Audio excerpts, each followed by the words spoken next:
অ্যাকশনধর্মী ছবি বরবাদের শুটিং প্রায় 70% শেষ।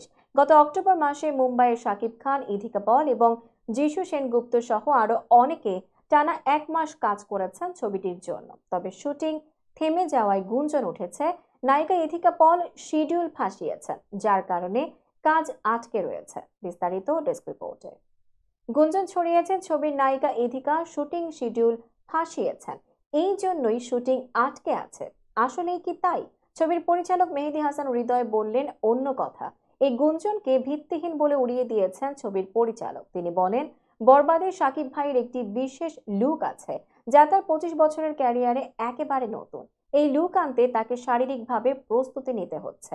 আমরা চাইছি এটি স্বাভাবিকভাবে হোক, প্রস্থেটিকের মাধ্যমে নয়। শাকিব ভাই নিজেও এটি নিয়ে খুব সিরিয়াস। এই কারণেই শুটিং এর সাময়িক বিরতি দেওয়া হয়েছে।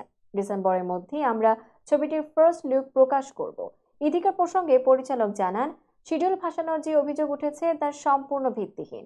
বরবাদের শুটিং শেষ হলে ছবিটি মুক্তি পাবে আসন্ন রোজার ঈদে। এতে শাকিব, ইথিকা এবং যিশুর পাশাপাশি আরো অনেকেই অভিনয় করেছেন।